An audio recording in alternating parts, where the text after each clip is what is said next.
You know what? On this topic, we have to discuss, if we're going to talk about U.S. foreign policy, and we're talking about just bringing it up. Ilhan Omar just brought it up. You can't even do that, right? Like acknowledge or bring up our atrocious foreign policy, but we also see like some of the outcomes of our foreign policy clearly in the immigration situation and what many people call the immigration crisis, the crisis at the border. So, and this is why all the Democrats who voted for Joe Biden, because in the primary, because they thought he was the safer bet, were really, they just didn't have the vision, didn't have the imagination, but also didn't have the type of pragmatism that I would argue for, which is that, part of what brought us Trump was a lot of just the same shit over and over again. And that's this right-wing, hegemonic approach that the United States has to, of course, everything here domestically, labor and, social safety net, but abroad in our foreign policy. And hey, Tribunus Plebis Media is here. Hey, Sean. We were talking about Ilhan earlier. We stand with Ilhan Omar. But now, so speaking of Guatemala and the death squads and all the other stuff we were talking about there, and the coups that our country supported in South America, now Kamala Harris has been assigned the task of fixing the whole immigration situation, taking that on, and she went to Guatemala, which Guatemala has a right-wing president right now, who was quick to blame Biden's policies. I want to thank J. Andrew World for clipping this video together, because we're going to hear what Kamala Harris said, and then we're going to hear somebody else said. I want to be clear to folks in this region who are thinking about making that dangerous. I want to be clear to folks in this region who are thinking about making that dangerous trek to the United States-Mexico border. Do not come. Do not come. Tell people not to come to our country illegally. Don't come to our country illegally. It's glitching out. You messed up, Andy. So if you guys, at the second we have a clip from Trump, obviously. Don't come to our country illegally. Come like other people do. Come legally. So I don't know if J. Andrew World, you did that. You wanted to superimpose them one over the other. Let's do it again. Do not come. Do not come. Tell people not to come to our country illegally. That's the solution. Don't come to our country illegally. Come like other people do. Come legally. That's interesting. So Andy sent me that video like that. The glitch works. Yeah, Paul Henderson just said, I like the glitch. That works in an uncanny way. Obviously, the Biden administration thinks it's politically expedient or wise for them to tack right-wing on immigration. And to be fair, I did see somebody who was criticizing the coverage of this, saying, like, is anybody acknowledging that Harris and the U.S. government is trying to set up, asylum centers basically in Guatemala and in these countries. So if people want to flee to the United States for asylum reasons, that they can do it there. But I think that's a very naive position to take around the idea of, the Biden administration is setting up as many stopgaps as possible for people to come here because they really think that they have to acquiesce to the American right, to the conservatives in this country. And, because, I don't... this is like this. Democrats never learn, guys. They never learn. Obama deported more people than Bush. I believe, of course, he had 2 terms, more people than Trump. But Obama deported hundreds of thousands of people. And he really thought that he would get something for that Republicans would somehow, he would endear himself to them. didn't work, did it? It didn't really, not much came from that. But this isn't the only issue with this, what Biden and his administration are doing. This is a story in The Nation by Jared Olson. In Honduras, U.S. efforts to deter migrants add danger and costs. Critics warn that increasing militarization of the border here just means more bribe money, more corruption, and pushing more migrants into the arms of traffickers. This is from San Pedro Sula, Honduras. Above a steaming hot floodplain at the edge of gang territory, a ragged group of tents lay sprawled beneath the highway. It's been over 6 months since back-to-back hurricanes ravaged Honduras, but even now, people displaced by the floodwaters are still living here. Over a dozen malnourished families in dark, humid tents in the cavernous space beneath the CA4 highway. Living conditions are less than idyllic. Skeletal dogs prance around burning mounds of trash, while a constant flow of traffic echoes past on the bridge overhead. Places like this encampment have become ground zero for undocumented migrants who've traveled to the United States and are facing a climate catastrophe that washed away their homes, an utter lack of employment, and unceasing violence from both the government and gangs. But the Biden administration, selling its immigration policies as a departure from Trump's cruel racism, even as it seeks to stem migrant flows, has different plans in mind. Here are these people who I stand in solidarity with all people, except the murderous militias and gangsters and security forces that kill innocent people in countries like Honduras. Biden's special assistant for immigration, Tyler Moran, said, "We've secured agreements for these countries to put more troops on their own border. Mexico, Honduras, and Guatemala have all agreed to this. That not only is going to prevent the traffickers and the smugglers and cartels that take advantage of the kids on their way here, but also protect those children." So their answer is militarize the border. Militarize by the border. Sun Green in the comments says Vice President Kamala Harris was greeted Monday by protesters in Guatemala telling her Trump won and go home. So that is these kind of right wing. I mean, guys, there is some very dangerous right wing, armed right wing groups in South America, they have quite the body count if you look into it. So, however, critics fear that further militarization of the border will, in fact, produce the opposite effect. As long as the structural violence forcing people to flee continues, migration out of Honduras won't stop, but it will, they contend, become far more dangerous. Bartolo Fuentes, a longtime migrant rights activist, radio journalist, congressional candidate for the opposition Liberty and Refoundation Party, Libre, sees the new announcement as a way for the Honduran military to make more under-the-table money while putting migrants in greater danger. Quote, "Militarization is a business, nothing more," he says, pointing out that Honduran soldiers already patrolling the border are known to, quote, "shake down apprehended migrants to allow them to pass." He says that adding to their ranks will give these troops leverage to demand higher amounts of cash for passage, quote, "because the more soldiers they put on the border, the more bribes they can charge. That's the only difference." So that's what's going on. And J. Andrew World in the comments adds, "The immigration centers in Mexico, which in 2014 they surpassed the U.S. in deportations, set up under Obama, became vectors of disease and physical abuse." Absolutely. And Mexico itself is dealing... Guys, Mexico just had an election, and there were like dozens, more than a dozen assassinations of opposition party people, candidates rather. There were candidates for office who were murdered in cold blood.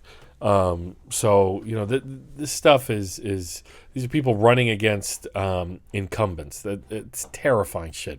This is from Amnesty International. I want to thank J. Andrew World again for sharing this live with me, guys. I did an interview with J. Andrew World about a comic book he's working on about our immigration system and U.S. foreign policy.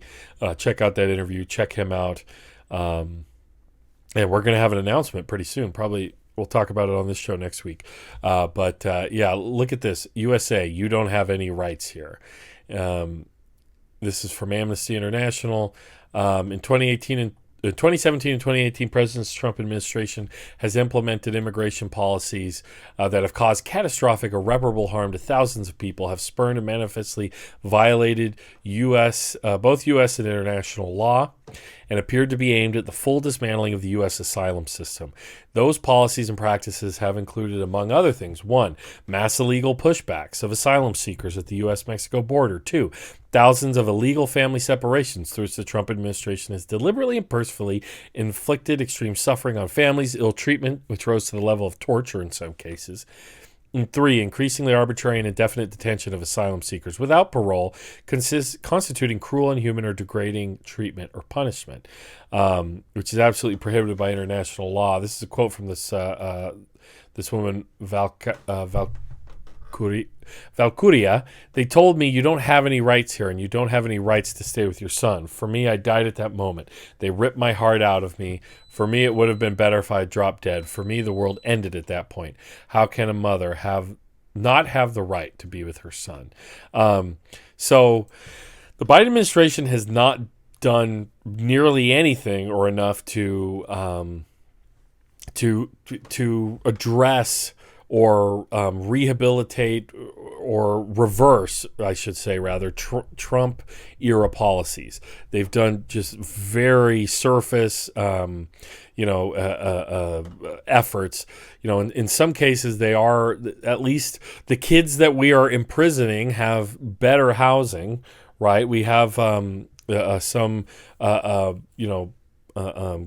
detained minors here on the Central Coast at Camp Roberts. We have immigration rights groups protesting there, because it's just not fucking right. Just get them to their families. Let their parents come in. The whole point is, the Trump administration used the pandemic as an excuse to deny all asylum seekers.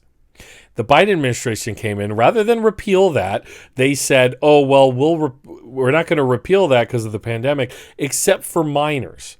So now parents are sending their kids over the border just so that they'll get in.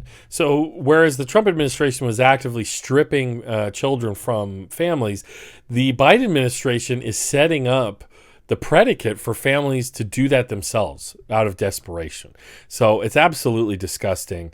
This is, if you guys want some real left commentary, go to Jacobin, the socialist magazine, and they just make the argument straight up. Central American asylum seekers should be welcomed by the U.S., not shunned, by Rachel Ida Buff.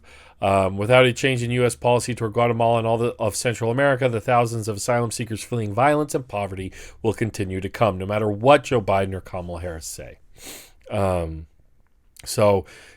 heard the do not come. Let's see. Harris went on to champion a U.S. $310 million humanitarian aid package for the region announced in late April.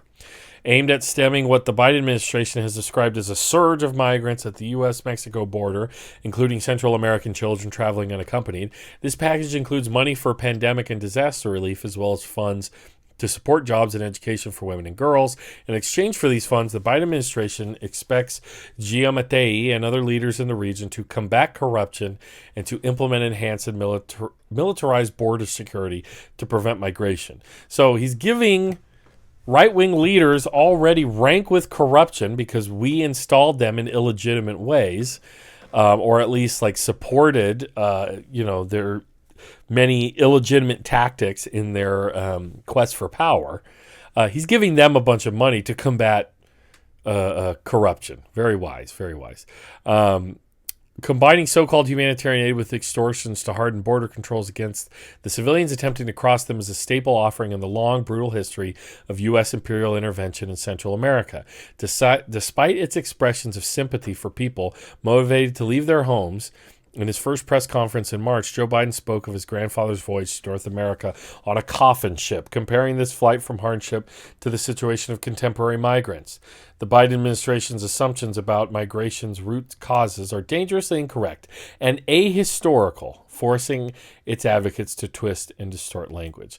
The ahistorical part, guys, is very important. So Just earlier, we saw how Ilhan Omar was vilified and turned on by her own party for simply acknowledging United States foreign policy and the blood that's on the hands of the American empire. When Kamala Harris said, do not come, right?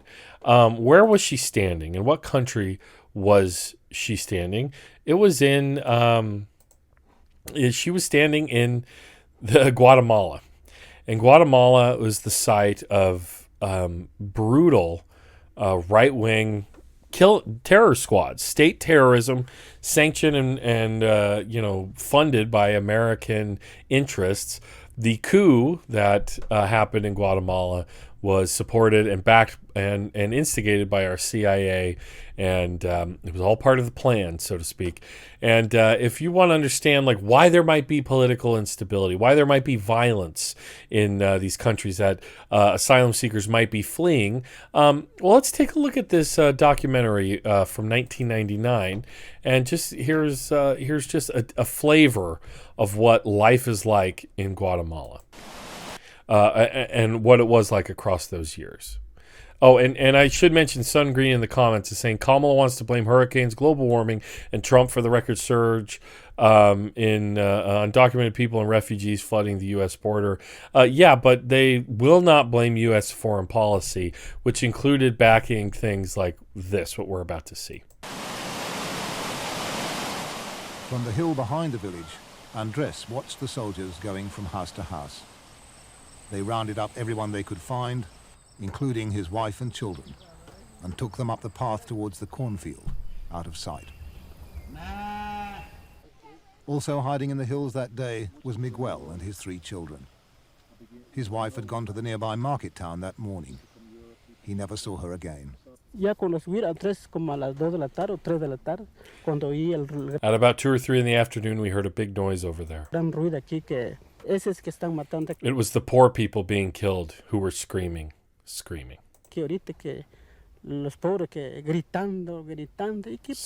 gritando. We heard shooting and screaming, but I didn't see anything because I was on the other side of the hill.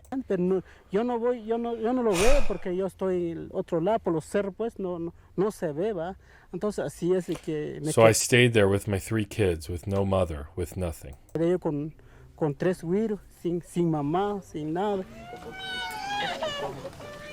It was 2 days before Andres and the other survivors emerged from the hills to bury the dead.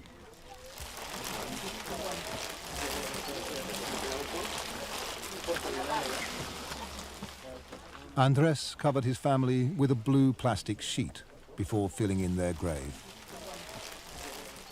It's preserved their shoes and clothes, as well as their bones.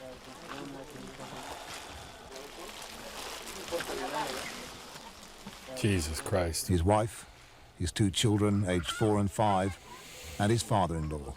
4 victims of one unremarkable massacre.